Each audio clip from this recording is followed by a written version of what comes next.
انہوں نے انویسٹیگیشن کا فیصلہ کیا ہے، شوق سے کریں، ہمیں کوئی گھبراہٹ نہیں ہے اور ہم نے کوئی ایسا قدم نہیں اٹھایا جس سے کہ پاکستان یا پاکستان کے مفادات کو ٹھیس پہنچے۔ الحمدللہ ہم نے دیانتداری سے اس ملک کی خدمت کی ہے اور اس مٹی سے وفا انشاءاللہ مرتے دم تک کریں گے۔ حقائق کو سامنے لانا، اور جب یہ انکشاف ہوا کہ اس قسم کی ایک نشست ہوئی ہے واشنگٹن میں،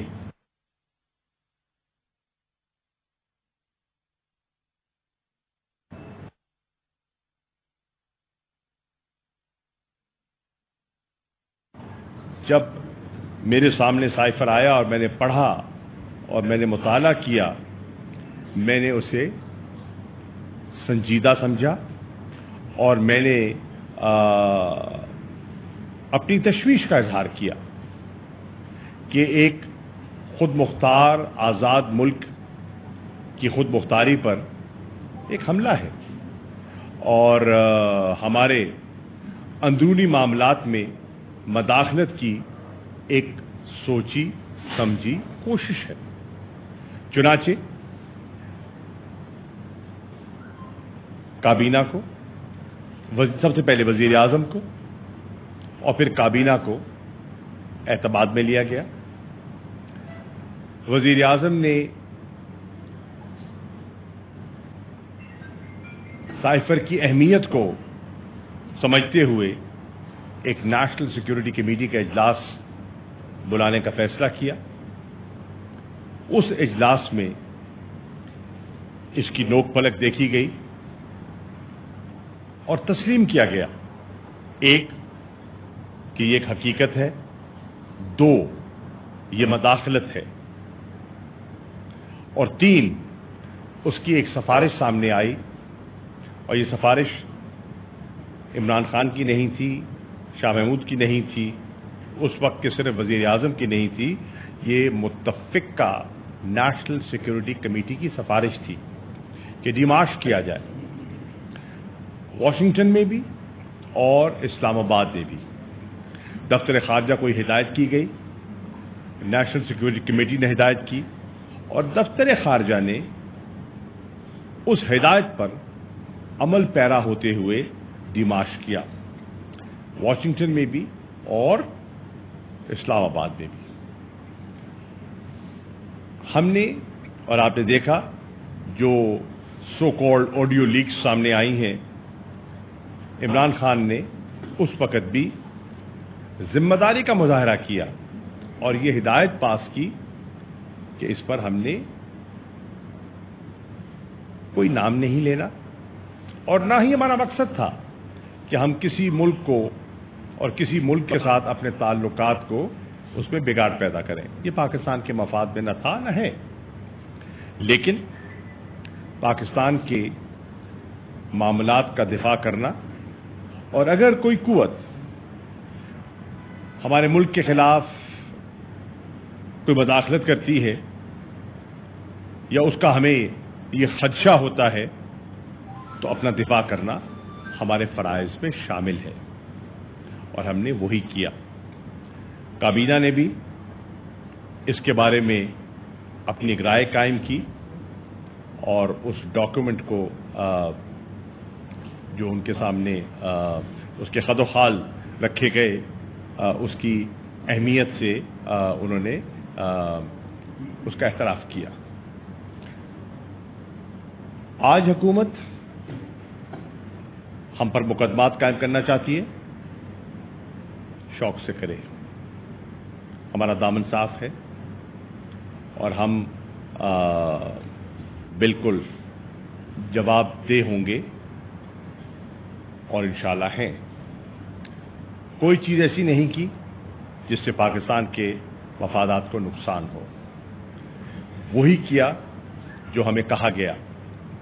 ریکمنڈیشن آئی، ڈپلومیٹک سرکل سے ریکمنڈیشن آئی، نیشنل سیکیورٹی کمیٹی سے ریکمنڈیشن آئی، اور اس کو فالو کیا گیا۔ عمران خان صاحب نے حد الوسع کوشش کی کہ اس کو نام نہ لیا جائے، پر جب آپ ڈیمارش کرتے ہیں، اور جب ڈیمارش کرتے ہیں تو آبویسلی جب جس ملک کو ڈیمارش کرتے ہیں تو بات تو سامنے آ گئی کہ یہ مراسلہ کہاں سے آیا، اور وہ پھر ایک حقیقت ہے جو قوم کے سامنے آ چکی۔ سوال اٹھتا یہ ہے کہ آج ایک معاملہ دوبارہ اٹھانے کی کوشش کیوں کی جا رہی ہے؟ آپ کو یاد ہے عمران خان صاحب نے اور ہم نے بھی پارلیمان کی اہمیت کو اور اس کی خود مختاری کو تسلیم کرتے ہوئے اسپیکر صاحب کی خدمت میں مراسلہ بھیجا اور انہیں کہا کہ ایوان کے سامنے پیش کیا جائے۔ ہم نے کہا کہ اس معاملے کی بالکل چھان بین ہونی چاہیے، اور چیف جسٹس صاحب کی خدمت میں بھی ایک مراسلہ بھیجا گیا،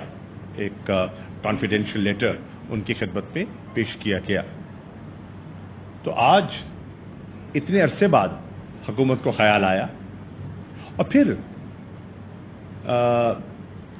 انٹرسٹنگ بات یہ بھی ہے کہ پھر اپنی گفتگو میں یہ بھی کہتے ہیں کہ وہ مراسلہ جو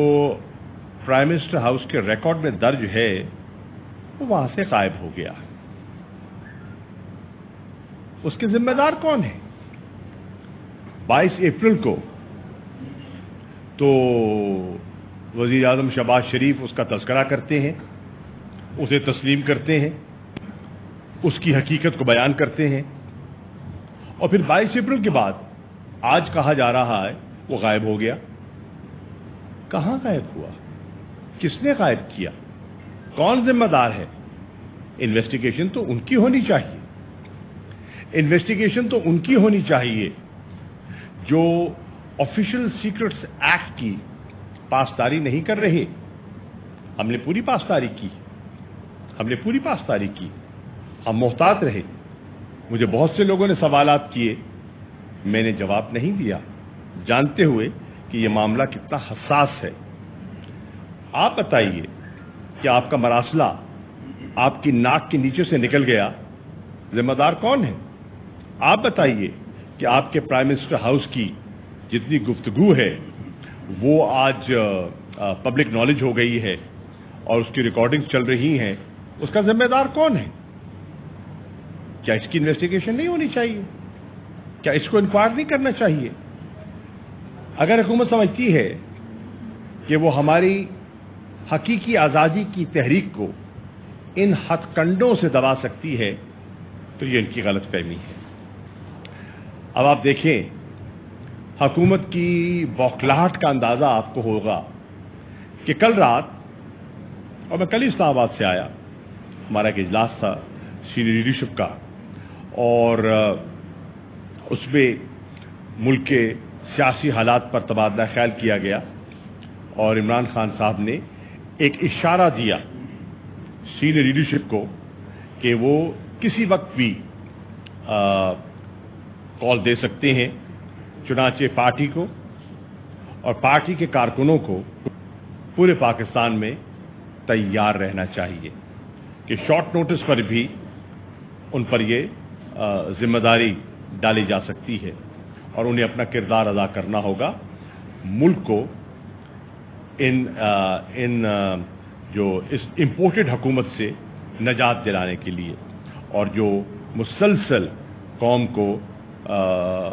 معاشی دلدل میں دھکیل رہی ہے، ان سے چھٹکارا حاصل کرنے کے لیے۔ تو پھر یکلخت وارنٹ گرفتاری جاری ہو جاتا ہے، اور کیا بنیاد ہے اس کی؟ میں حیران ہوں۔ ذرا کیس کی نوعیت کو دیکھیے، دفعات کو دیکھیے، اور پھر وارنٹ کو دیکھیے۔ جب عمران خان صاحب ایک واضح موقف پیش کر چکے اور ان کے وکلاء نے ان کی مشاورت سے ایک ایفیڈیوٹ کے ذریعے عدالت کو اپنا نقطہ نظر پیش کر دیا، اور کئی پیشوں میں خود موجود تھا وہاں جو بحث ہوتی رہی، سوال جواب ہوتے رہے، تو میں خود بھی سنتا رہا، اور جب جج صاحبان نے کہا کہ اس میں مزید وضاحت کی ضرورت ہے تو ہم نے ایک نیا ایفیڈیوٹ بھی شامل کر دیا، اور پھر عمران خان صاحب نے روسٹم پر خود جا کر کھڑے ہو کر جب موقع ان کو ملا اپنے نقطہ نظر بیان کرنے کا تو بڑا واضح اپنا موقف پیش کر دیا، اور اس کے بعد میں نہیں سمجھتا کوئی ابہام رہ گیا تھا، اور پھر as a gesture of good will اور رول آف لا کو اس کی حاکمیت کو ہمیشہ تحریک انصاف نے اور عمران خان نے اجاگر کیا ہے۔ انہوں نے اس جذبے کو سامنے رکھتے ہوئے یہ فیصلہ کیا کہ میری نیت یہ نہیں تھی، لیکن اگر کسی کی دل آزاری ہوئی ہے تو وہ خود جاتے ہیں، اور جو جج صاحبہ ہیں ان کی عدالت میں خود جاتے ہیں اور کہتے ہیں کہ اگر ان کی دل آزاری ہوئی ہے، یہ ان کی نیت نہیں تھی، یہ ان کا ارادہ نہیں تھا، وہ تو قانون کی حکمرانی میں لوگوں کو نیچے لانا چاہتے تھے اور لانا چاہتے ہیں، لیکن اگر ان کی ہوئی ہے ان کی شان میں کوئی کمی نہیں آتی، وہ معذرت خواہ ہے۔